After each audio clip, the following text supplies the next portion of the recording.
सभी बंधुओं को प्रणाम, नमस्कार। मुक्ति के साथ जीवन चैनल में आप सभी का स्वागत है। आज हम लोग फिर उपस्थित हुए हैं। आज हम विचार करेंगे कि मुक्त होने से समाज को क्या लाभ है, मुक्ति से समाज का क्या भला हो सकता है। क्योंकि हम ये चारों तरफ देखते हैं कि छोटी छोटी समस्याएं बहुत विकराल होके परिवार को बर्बाद कर रही हैं, समाज को बर्बाद कर रही हैं, रिश्ते बिखर रहे हैं। अब यही हमारे अंदर अगर मुक्त रूप से विचार बन जाए, मुक्त होने के विचार बन जाए, तो काफ़ी समस्याओं में हो सकता है कि निदान पाया जा सके। क्योंकि मुक्त रूप से हम देखेंगे कि जो मन में हमारे घटित हो रहा है वो बाहरी है और उसको देखने वाला कोई और ही है, तो हम उतनी जटिल प्रतिक्रिया नहीं कर पाएंगे।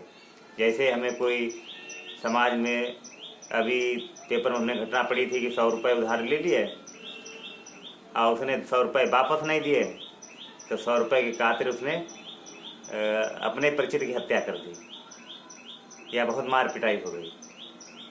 यही उसके अंदर अगर मुक्त होने का कोई विचार होता कि ये बाहरी रूप से हमारा क्रोध को देख लेता, तो वो पाप करने से बच जाता है और उसकी जान बच जाती है। अगर मुक्ति का भाव आ जाए तो हम खेतों में पशुओं को रखाते हैं, तो मुक्ति का भाव होगा तो हम अलग तरीके से रखाएंगे, आरी वाले तार नहीं लगाएंगे या बहुत ज़्यादा लाठी प्रहार नहीं करेंगे, उनकी जान लेने की कोशिश नहीं करेंगे। हम देखते हैं नहीं तो लोग भाले से भी प्रहार कर देते हैं। तो समाज में अगर मुक्ति का विचार हर किसी के अंदर आ जाए तो समाज की कुछ नई दिशा हो जाएगी हमारी समझ से। तो भैया इसी पर कुछ आपके सभी को नमस्ते, प्रणाम। सभी सज्जनों को हमारा हृदय से फिर से प्रणाम। यहाँ पे प्रश्न किया कि मुक्त कैसे हुआ जाए या मुक्ति के क्या फायदे हैं। तो सबसे पहले ये जानना जरूरी है कि मुक्ति है क्या,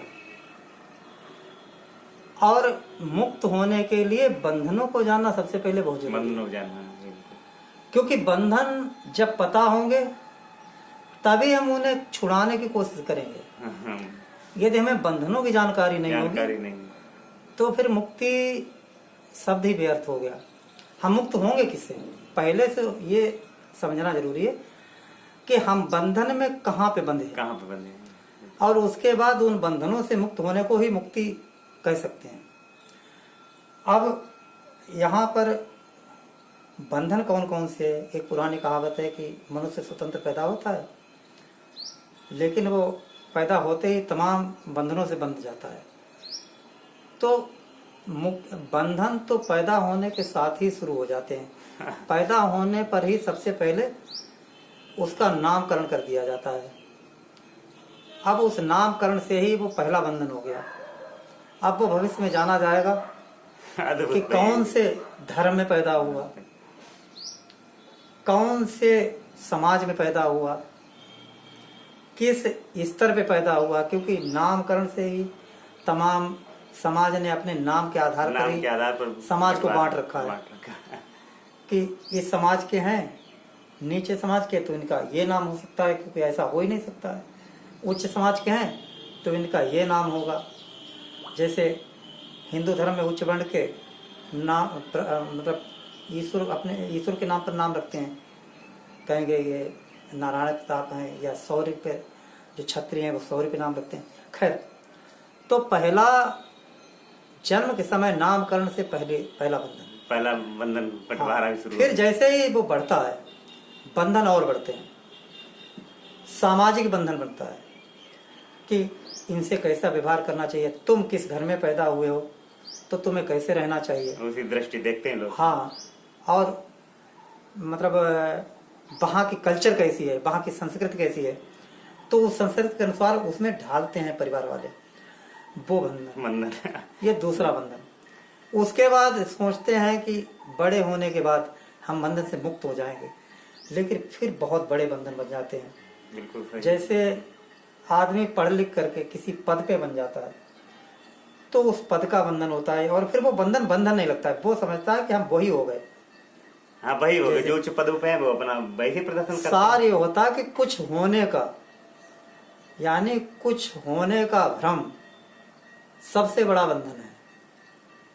अब एक किसी पद पे कार्यरत, अधिकारी पद पे या किसी पद पे कार्यरत अपने अधीनस्थ के लिए एक कुछ होने का वो रखता है रुतबा। कर्मचारी समाज पे जहाँ वो मतलब रहता है वहाँ कुछ नहीं है, लोग किसी में नहीं काम करे, वो उनके बीच में रुतबा रखता है। उसी तरीके से एक वर्ण दूसरे वर्ण पे अपना रुतबा दिखाता है। यानी धीरे धीरे धीरे धीरे ऊपर वाला, जैसे 4 जातियाँ होती है, ब्राह्मण क्षत्रिय वैश्य शूद्र, हालांकि ये कर्म के आधार पे बांटी गई थी। मनुस्मृति में कर्म के आधार पे बैठाई गई, लेकिन ये कर्म के आधार पे होती कहाँ है? जमीनी स्तर पे तो कुछ और ही है। जमीनी स्तर पे, धरातल स्तर पे कर्म के आधार पे कहाँ है?